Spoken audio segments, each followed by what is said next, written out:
بسم اللہ الرحمن الرحیم۔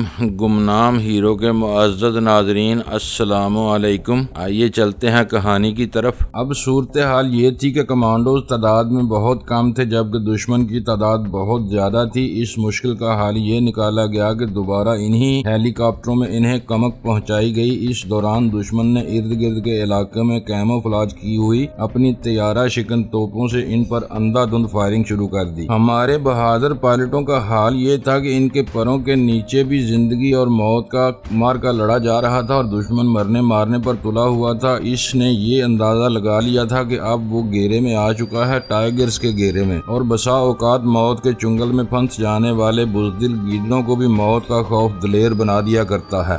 دوسری طرف ان شہبازوں کے سروں پر دشمن کی توپیں آگ برسا رہی تھی۔ کمانڈوز کو یہ بات ذہن نشین کروا دی گئی تھی کہ یہ آپریشن ہوگا اور انہیں اتنا تیز ایکشن کرنا ہے کہ دشمن کو سنبھل کر ڈائنامائٹ کے ذریعے پل اڑانے کا موقع بھی نہ مل سکے۔ اس بات پر انہیں اور سرگرم عمل کر دیا تھا۔ ان کے بازوؤں میں گویا بجلیاں بر گئی تھیں۔ وہ رعد کی طرح کڑکتے ہوئے دشمن پر گرے اور اسے خس و خشاک کا ڈھیر بنا کر رکھ دیا۔ انہوں نے احکامات کی بجا آوری اپنی جانیں ہتھیلی پر رکھ کر کی اور دشمن کو اپنی جگہ سے جنبش کرنے کا موقع بھی نہ دیا۔ ایوی ایشن کا کردار بھی کسی طرح ان لوگوں سے کم نہیں تھا۔ ہمارے پائلٹوں نے اپنی پیشہ ورانہ مہارت کا زبردست مظاہرہ کیا اور دشمن کی فائرنگ کے باوجود وہ اپنی جان کی پرواہ کیے بغیر کمانڈوز کو نہ صرف وہاں لے جاتے بلکہ برستی آگ میں دشمن کے عین سر پر لینڈ بھی کرواتے تھے۔ آپ کو شاید حیرانی ہو کہ اس معرکہ میں ہمارے صرف 3 جوان زخمی ہوئے اور ایک نے جام شہادت نوش کیا جبکہ دشمن کے 35 آدمی مارے گئے اور قریباً 100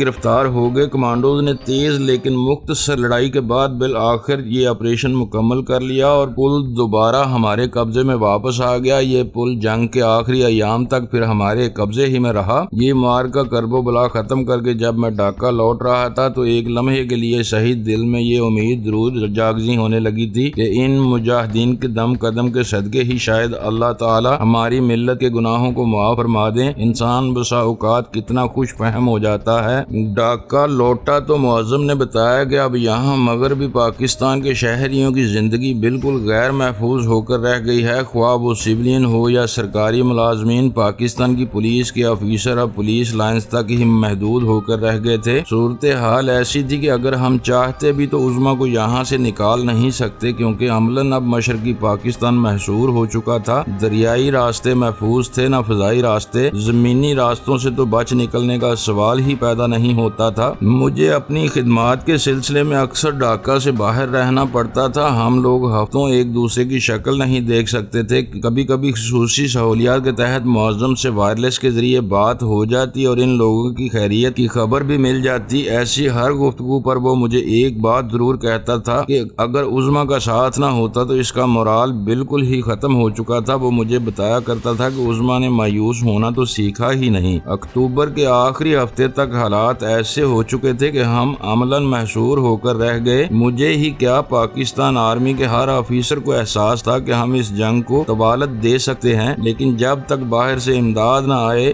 دشمن پر فتح حاصل کرنا ممکن نہیں۔ اس کی چند وجوہات تھیں۔ ایک وجہ تو مغربی پاکستان سے آنے والے فوجیوں میں سے بیشتر کی اس علاقے ماحول اور یہاں کے موسم سے ناواقفیت تھی۔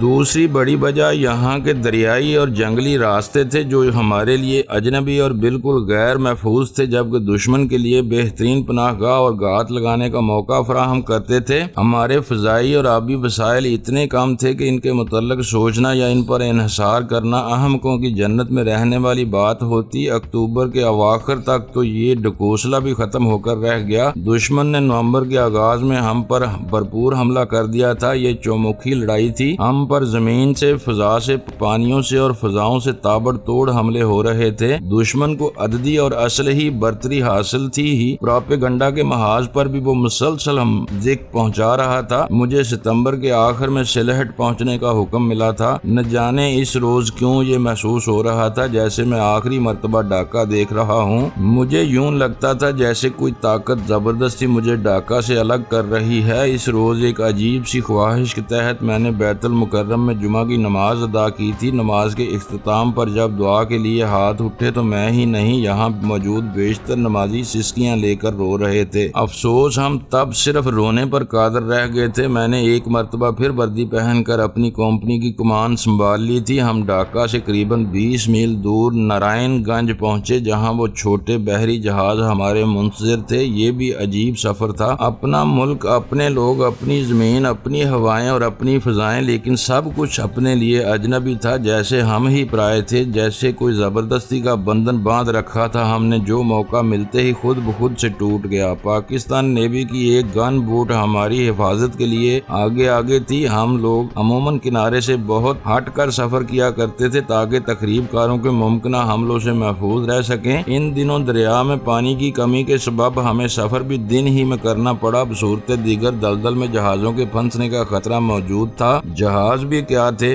دراصل یہ 2 بڑے سٹیمر تھے جن پر 4 گنیں فٹ کر کے پاکستان نیوی نے انہیں جہاز کی شکل دے دی تھی۔ بظاہر ہم یہی سمجھتے تھے کہ دشمن کو اس طرح دھوکے میں مبتلا رکھ سکتے ہیں، لیکن یہ ہماری غلط فہمی تھی۔ میں احساس کر سکتا تھا کہ جب ان سٹیمروں پر گنیں نصب کی جا رہی ہوں گی، اس کے کچھ عرصہ بعد ہی تخریب کاروں اور بھارتی انٹیلیجنس کو علم ہو گیا ہوگا کہ ہم کیا کرنے جا رہے ہیں۔ دراصل ہم خود کو دھوکہ دے رہے تھے۔ ہم جانتے بھی تھے کہ اب دشمن کو دھوکہ نہیں دیا جا سکتا۔ جب در و دیوار، ہوائیں، فضائیں، زمین، آسمان سب ہی دشمن ہو جائیں تو انسان پناہ کہاں لے سکتا ہے؟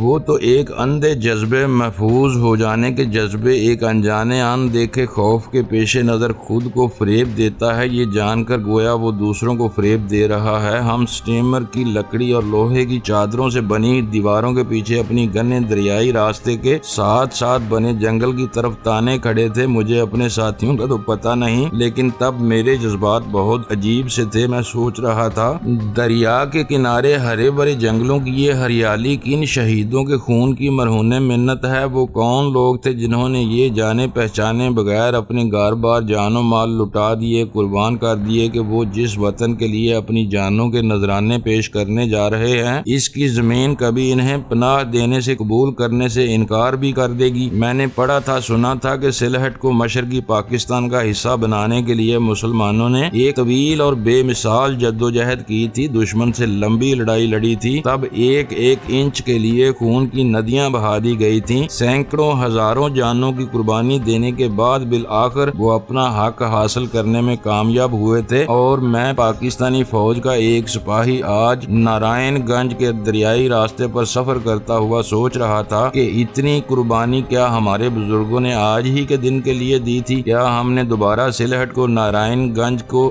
براب بازار کو، ڈھاکہ کو دشمن کے پاؤں تلے روند ڈالنے کے لیے یہ سب کچھ کیا تھا؟ تب مجھے علم نہیں تھا کہ تاریخ کا وہ دور رقم کرنے والوں میں کتنے زندہ تھے، کتنے مر گئے تھے، لیکن میرے دل سے دعا نکلتی تھی کہ جو لوگ اس عہد کے زندہ ہیں وہ آج ضرور مر جائیں، ورنہ انہیں کچھ عرصہ بعد بہت ذلت کی موت نصیب ہونے والی تھی۔ جب وہ زمین ان کے لیے اجنبی ٹھہرنے والی تھی، جس کے لیے انہوں نے اپنی عزتیں، اپنے منصب، اپنے جاہ و مال سب کچھ لٹا دیا تھا، تب وہ کیسے جی سکیں گے؟ لیکن میں سمجھتا ہوں شاید تب میرا شعور پختگی کے مراحل طے پا رہا تھا، تب شاید مجھے یہ علم نہیں تھا کہ زندہ رہنا ایک علیحدہ عمل ہے، زندگی کبھی کبھی سزا کی طرح بھی کاٹنا ہوتی ہے۔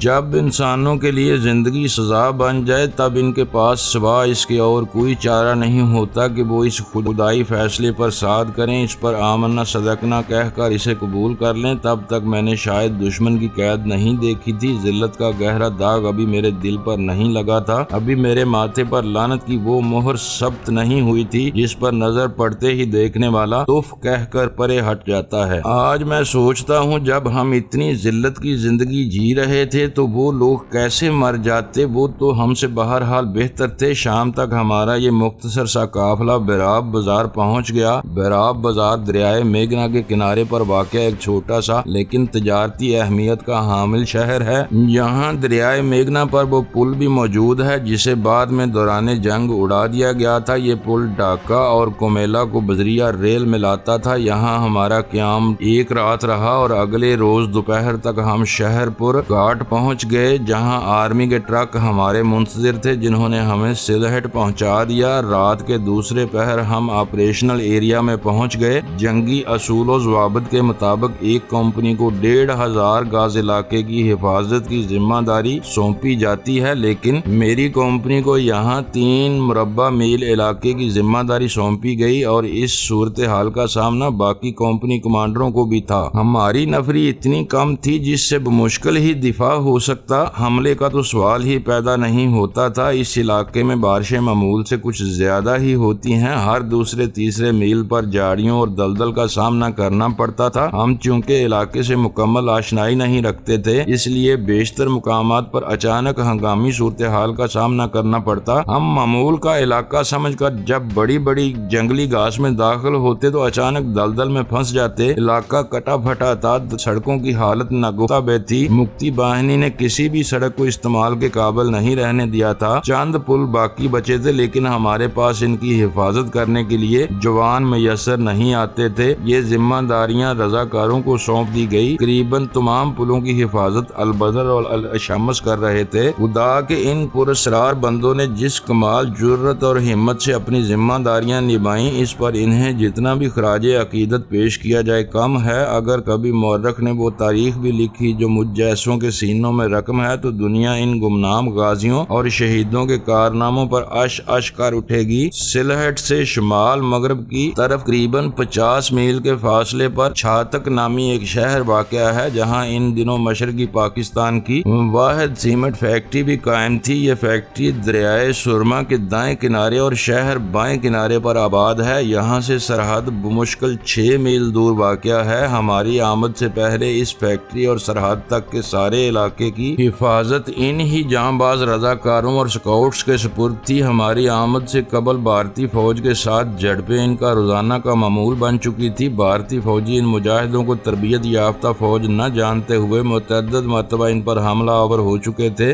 دراصل ان دنوں بھارت نے ایڑی چوٹی کا زور لگا کر کوشش شروع کر دی تھی کہ کسی نہ کسی طرح وہ اس علاقے کے کچھ حصے پر قبضہ کر کے یہاں بنگلہ دیش کی نام نہاد حکومت قائم کر دے۔ یہ الگ بات کہ ہر دفعہ عزم و استقامت کی ان ناقابل تسخیر چٹانوں سے ٹکرا کر اس کے مذموم مقاصد پاش پاش ہو جاتے۔ ہماری آمد کے اگلے ہی روز میری کمپنی کو دشمن کی طرف سے پہلے باقاعدہ حملے کا سامنا کرنا پڑا۔ دشمن نے زبردست گولہ باری کی آڑ میں اپنے کچھ پیدل دستوں کے جلو میں مکتی باہنی کو قربانی کے بکرے بنا کر آگے بڑھانے کی کوشش کی تھی۔ مقصد یہی تھا کہ اس علاقے میں آگے بڑھ کر کسی نہ کسی طرح چھاتک پر قبضہ کر لیا جائے، لیکن صبح دشمن کی طرف سے ہونے والے اس حملے کو ہم نے اس کے مذموم مقاصد سمیت اس کی سرحدوں میں سہ پہر تک دفن کر دیا تھا۔ اس کے بعد یکے بعد دیگرے دشمن 3 روز تک ہم پر حملے کرتا رہا، لیکن اس نے ہر دفعہ منہ کی کھائی پھر ٹھنڈا ہو گیا۔ اب اس نے اپنی توجہ دوسری طرف مبذول کر لی تھی، جس کا فائدہ میں نے اٹھایا اور اگلی ہی رات سے ہماری نائٹ پیٹرول پارٹیوں نے دشمن کی صفوں میں اس کے علاقے میں کھلبلی مچانا شروع کر دی تھی۔ یہ انتہائی اقدام تھا جو میں اللہ کی مدد اور اپنے جوانوں کی قوت ایمانی کے بل بوتے پر اٹھا چکا تھا۔ اصولی طور پر میں ایسا کرنے کا مجاز نہیں تھا، میرے پاس تو اپنے علاقے کی حفاظت کے لیے بھی جوان میسر نہیں تھے، لیکن تب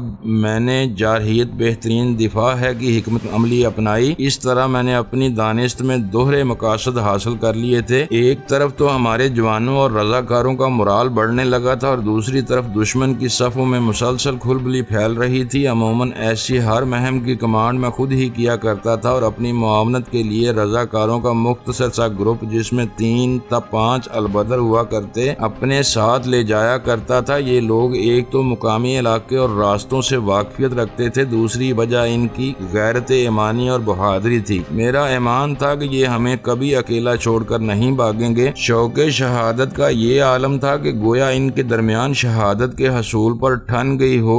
ہر کوئی دوسرے سے پہلے اس مقام کی فضیلت پر فائز ہونے کو بے چین اور بے قرار تھا۔ جہاں کہیں حملے میں شدت پیدا ہوتی، یہ مجاہد دیوانہ وار اس میں کود پڑتے اور جب تک دشمن خاموش نہ ہو جاتا ان کے قدم واپس نہ پلٹتے۔ نہ ان گمنام سرفروشوں نے قدم قدم پر ہمارے جوانوں کے لیے عزم و عمل کی مثالیں قائم کی۔ ہماری اس حکمت عملی اور دلیری نے دشمن کو اس محاذ پر کبھی سر اٹھانے کا موقع نہیں دیا۔ اس کے سر اٹھانے سے پہلے ہی ہم نے اس کے سر کو کچل کر رکھ دیا۔ کاش ہماری ہائی کمان بھی دفاع کے بجائے جارحیت کو اپنا مقصود ٹھہراتی، ہم اس ذلت سے بچ جانے میں کامیاب ہو جاتے۔ 21 نومبر کو عید تھی۔ ہم نے یہ عید مقامی محب وطن بنگالی آبادی کے ساتھ محاذ پر ادا کی۔ اس روز جب ہم سب اکٹھے ہاتھ اٹھا کر رو رو کر خدا کے حضور اپنے گناہوں کی معافی مانگ رہے تھے، تو نہ جانے میں ایسا کیوں محسوس کرنے لگا تھا کہ اللہ تعالیٰ ہمارے گناہوں سے صرف نظر فرما لیں گے۔ افسوس یہ میری سوچ ہی تھی۔ 21 نومبر کی شام کو ہی دشمن نے ایک بریگیڈ کی قوت کے ساتھ ہم پر حملہ کر دیا۔ یہ حملہ اچانک اور خلاف توقع تو نہیں تھا، لیکن ہم نے یہ نہیں سوچا تھا کہ دشمن اتنی زیادہ قوت کے ساتھ کبھی ہم پر حملہ آور ہوگا، کیونکہ ابھی تک باقاعدہ جنگ کا اعلان بھارت یا پاکستان کی طرف سے کسی ملک نے بھی نہیں کیا تھا۔ ہم نے 3 دن جان توڑ لڑائی لڑی اور متعدد شہادتوں کے بعد حملے کا زور توڑ دیا، لیکن شہادت اتنی زیادہ تھی کہ دوبارہ اپنی بکھری ہوئی پوزیشنوں کو سنبھالنا ہمارے لیے ناممکن تھا۔ اس کے ساتھ ہی ہمیں حکم مل گیا کہ دریائے سرما پر لوٹ آئیں۔ چھاتک میں ہماری جگہ دوسری کمپنی نے لے لی تھی، کیونکہ میرے بیشتر جوان شہید یا زخمی تھے۔ میں نے سب سے پہلے شہیدوں کو سلہٹ میں دفن کرنے کے انتظامات کیے، اس کے بعد اپنی پوسٹ پر لوٹ آیا۔ لڑائی مسلسل جاری تھی۔ اس کے بعد 17 دسمبر تک ہمیں ایک پل بھی سکون میسر نہ آ سکا۔ دشمن ہر روز نئے زور و شور کے ساتھ حملہ آور ہوتا۔ اس کا ہر حملہ گزشتہ حملے سے زیادہ قوت کے ساتھ ہوتا تھا۔ یوں محسوس ہوتا تھا جیسے وہ اپنی ساری فوج کو مروانے کے بعد بھی سلہٹ پر بہر صورت قبضے کا عزم کر چکا ہے۔ دشمن کا نقصان ہمارے مقابلے میں کم از کم 50 گنا زیادہ تھا، لیکن اس کے پاس تو مکتی باہنی کی صورت قربانی کے بکرے موجود تھے، جنہیں وہ ہر اول دستوں میں جھونک کر جنگ کا ایندھن بناتا رہا۔ ہمارے پاس کیا تھا؟ میرے جوان ایک ایک کر کے مجھ سے رخصت ہو رہے تھے۔ شہادتیں بڑھ رہی تھیں، سازشیں بڑھ رہی تھیں، دشمن کا زور بڑھ رہا تھا۔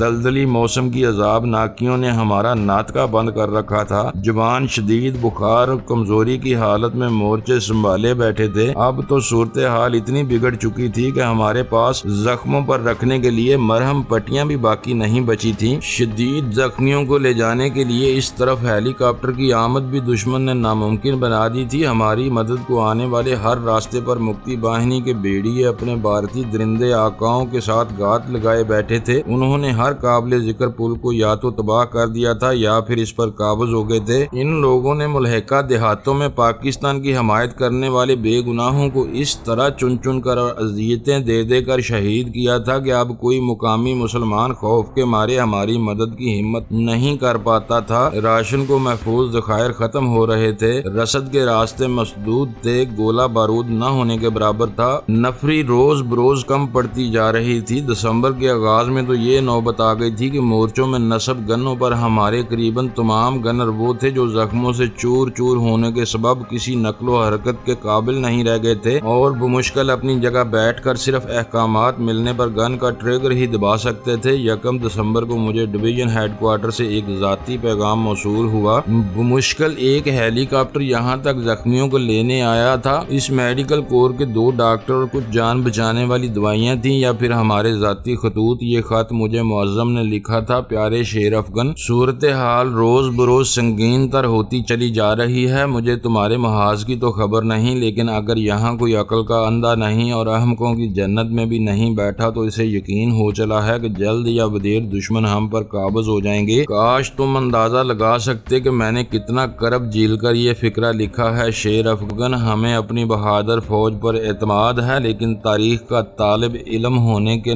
ناطے میرا یہ ایمان ہے کہ دنیا کی کوئی فوج اپنی توپوں سے اپنے عوام کے دلوں کو مسخر نہیں کر سکی۔ ہندو کے زہریلے پروپیگنڈے نے ہمارے بولے بالے بنگالی بھائیوں کے ذہنوں میں بری طرح گھر کر لیا ہے۔ ساون کے اندھے کی طرح وہ تصویر کا ایک ہی رخ دیکھنے پر تل گئے ہیں اور انہیں ہر طرف ہرا ہی ہرا دکھائی دیتا ہے۔ مجھے اس وقت کے تصور سے وحشت ہو رہی ہے۔ جب وہ اس خواب غفلت سے بیدار ہوں گے تو کیسا کریہ منظر ان کی آنکھوں کے سامنے ہوگا، شاید وہ اس کی تاب بھی نہ لا سکے۔ مجھے یہی دکھائی پڑتا ہے جیسے مکافات عمل یہاں کسی بھی وقت لمحے وقوع پذیر ہو کر رہے گا۔ جو قوم اپنے اسلاف کی قربانیوں کو صرف 24 سال ہی میں بلانے پر تل جائے، عذاب اس کا مقدر بن جاتا ہے۔ قدرت نے ہمیں بہت مہلت دی، لیکن افسوس ہم نے خواب خرگوش سے کبھی بیدار ہی نہیں ہونا چاہا۔ ہم نے قانون فطرت کو بلا دیا، مگر وقت کسی قوم کو بار بار سنبھلنے کا موقع نہیں دیا کرتا۔ ڈھاکہ میں صورتحال بہت اذیت ناک ہے۔ ہم لوگ عملاً محصور ہو کر رہ گئے ہیں۔ عظمیٰ میرے ساتھ رہتی ہے۔ اگر خدا نخواستہ برا وقت آ ہی گیا تو میں صرف تمہیں یہ یقین دانی کروا سکتا ہوں کہ پہلے میں اپنی جان سے گزروں گا، اس کے بعد شاید عظمیٰ کی باری آئے گی۔ تم جانتے ہی ہو ہمارا تعلق جس نسل سے ہے وہ ہتھیار نہیں ڈالا کرتی۔ اگر کبھی یہ نوبت آئی تو میں زندہ گرفتاری دے کر اپنے شہید باپ کی روح کے سامنے شرمسار نہیں ہوں گا۔ میں عظمیٰ کے ساتھ نیپال کی طرف نکلنے کی کوشش کروں گا۔ اس کو کلکتہ کے متعلق خاصی معلومات ہیں جہاں سے ہمیں مدد میسر آ سکتی ہے۔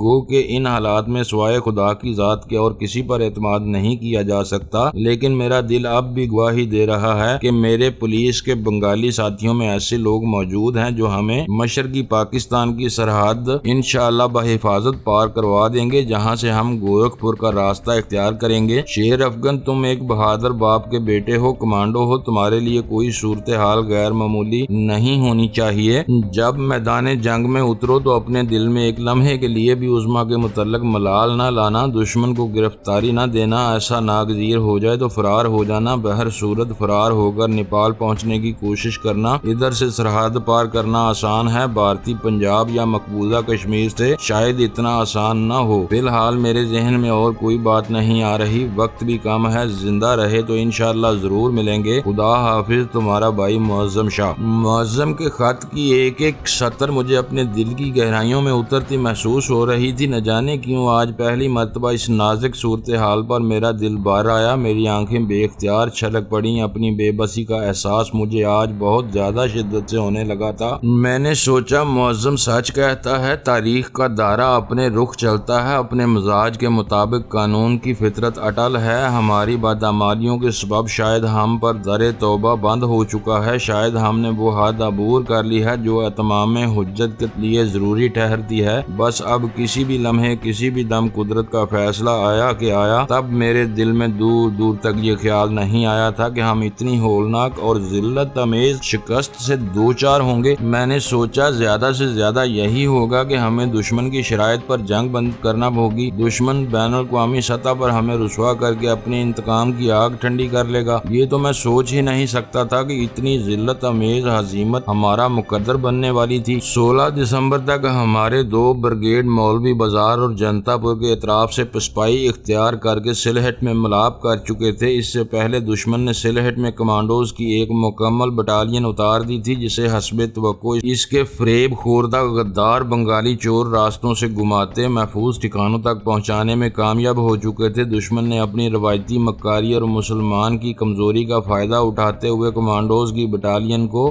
بلٹ اپ ایریا میں اتارا تھا، جہاں ہمارے لیے کارروائی کرنے کے چانسز نہ ہونے کے برابر تھے۔ بھارتی سورماؤں نے رہائشی مکانات میں پوزیشنیں سنبھال لی تھیں اور وہاں کے مکینوں کو اپنی آڑ بنا لیا تھا۔ ہمارے دونوں بریگیڈ شہر سے باہر چائے کے باغات میں ڈپلائے تھے۔ خدا ہی بہت بہتر جانتا ہے اس میں کیا حکمت عملی پوشیدہ تھی۔ اب صورتحال یوں تھی کہ ہمارے چاروں اطراف دشمن تھا اور ہم چائے کے باغات میں مورچہ بند ہو کر بیٹھے تھے۔ مقامی کمانڈر کی طرف سے آخری جوان آخری گولی کا حکم جاری ہو چکا تھا۔ مجھے دیگر محاذوں کا تو علم نہیں، لیکن یہاں صورتحال بہرحال ایسی نہیں تھی کہ ہم ہتھیار ڈالتے۔ ہم نے مار جانے یا مار دینے کا تہیہ کر کے مورچے سنبھالے تھے اور بزدل دشمن کو بھی یہی پیغام دیا تھا کہ بے گناہ شہریوں کو جنگ کا ایندھن بنانے کے بجائے میدان میں نکل کر دو دو ہاتھ کر لے۔ ہم کیا سوچ رہے تھے، تقدیر کیا چال چل رہی تھی، ہمارے کمانڈوز کی سوچ کیا تھی، بین الاقوامی شاطر اپنے مہرے کیسے کھیل رہے تھے۔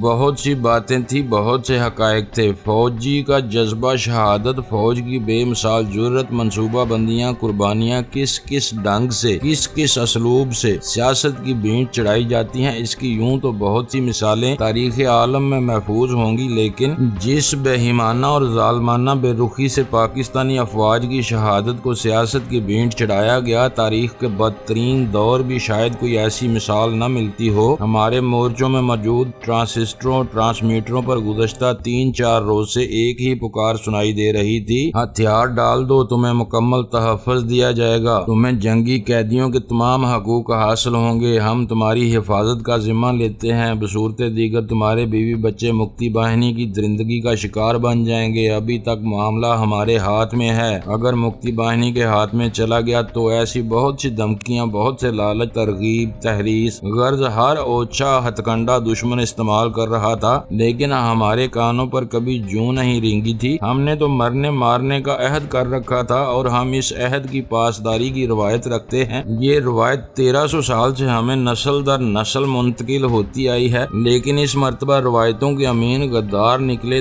دل ہار گئے، کم بخت، مار ڈالا انہوں نے ہمیں۔ 16 دسمبر کو جب ہم سلہٹ میں زندگی زندگی اور موت کا مارکا لڑ رہے تھے تو پاکستان کی ایسٹرن کمانڈ ڈھاکہ کے آفیسرز میس میں دشمن کے افسروں کے استقبال کے لیے فعال ہو رہی تھی۔ لعنت کا توق ہمارے گلے میں ڈالا جا رہا تھا، ہمیں ذلت کی زہریلی گولی نگلنے پر مجبور کر دیا گیا۔ ہم جی سکتے تھے نہ مر سکتے تھے۔ 17 دسمبر کی صبح جب ڈویژنل ہیڈ کوارٹر سے ہمیں ہتھیار ڈالنے کا حکم موصول ہوا تو سب سے پہلے جس احساس نے ہمیں جکڑا وہ نامردی کا نامراد احساس تھا۔ ہم نے جانا گویا ہم مردانہ صفات سے محروم کر دیے گئے ہیں۔ کسی سپاہی کے لیے اپنا ہتھیار جیتے جی دشمن کے قدموں میں ڈال دینا ایسے ہی ہے جیسے کوئی اپنی غیرت کو بازو پکڑ کر غیر کے ہاتھ میں دے دے۔ کون تھے وہ مکروہ چہرہ لوگ جو نقاب اوڑھ کر ہماری صفوں میں گھس آئے تھے؟ یہ گروہ منافقین و منکرین کہاں سے مسلط ہو گیا تھا ہم پر؟ ان سوالات کے جوابات آج بھی اتنے ہی تشنا ہیں جتنے کل تھے۔ میرے ساتھ مورچے میں میرا جی سی او موجود تھا۔ گلستان لڑائی ختم ہو گئی، میں نے بمشکل اسے کہا۔ دشمن پسپا ہو گیا ہے سر، اس نے اپنی دونوں ایڑیوں پر تن کر کہا۔ میرے پاس اس سوال کا کوئی جواب نہیں تھا۔ فوجی صرف احکامات کی تعمیل کرتا ہے حوالدار صاحب۔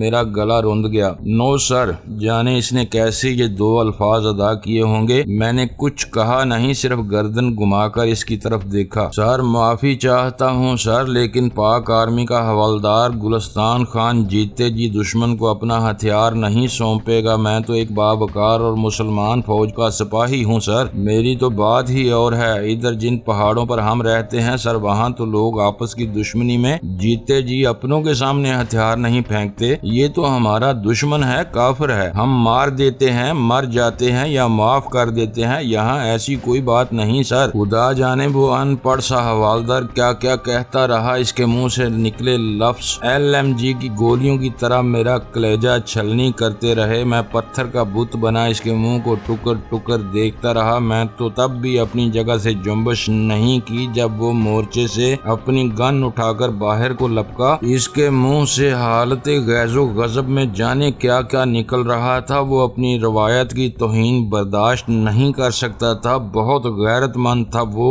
ایسا ہی ہونا چاہیے ہر کمانڈو کو۔ اس نے ایک لمحے کے لیے مڑ کر نہیں دیکھا، نہ ہی میری طرف نہ اپنی پوزیشنوں کی طرف۔ اس کے دل میں ایک لمحے کو اپنی بوڑھی ماں، اپنی بیوی، 2 معصوم بچیوں کا خیال نہیں آیا۔ اس نے نہیں سوچا کہ وہ بیوہ ماں کا بیٹا ہے، اپنے وطن سے ہزاروں میل دور بیٹھا تھا، جہاں سے اس کی لاش بھی اس کی بیوی بچوں کو نہیں مل سکے گی۔ اس نے اپنے اور دشمن کی نفری کا خیال نہیں کیا۔ اس نے یہ نہیں دیکھا کہ سیاسی حالت کیا ہے، فوجی حالت کیا ہے۔ اس نے صرف یہ سوچا کہ وہ پاکستانی فوج کا سپاہی ہے، اس کا ہتھیار سلامت ہے، اس کے ہاتھ سلامت ہیں، وہ ہوش و حواس کے ساتھ جنگ جاری رکھ سکتا ہے۔ جنگ جاری ہے، پھر وہ ہتھیار کیوں ڈالے؟ جنرل نیازی نے ڈھاکہ کے ریس کورس میدان میں بیٹھ کر جس جنگ کو ذلت، ہزیمت اور شکست خوردگی کے احساس سے ختم کر دیا تھا، وہ جنگ اس کی فوج کے ایک معمولی سے JCO کے نزدیک ابھی جاری تھی۔ اس خدا کے برگزیدہ بندے نے اس جنگ کو زندگی کے آخری سانس تک جاری رکھا۔ وہ دشمن کو للکارتا ہوا اپنے مورچے سے نکلا اور اس کی سمت گولیاں برساتا آگے ہی آگے بڑھتا چلا گیا، لیکن کہاں تک جا سکتا تھا وہ؟ بالآخر اس پر گولیوں کا میہ برسنے لگا اور اس کی آواز بند ہو گئی۔ ہم دشمن کے قیدی بننے کی تیاری کر رہے تھے اور حوالدار گلستان خان نے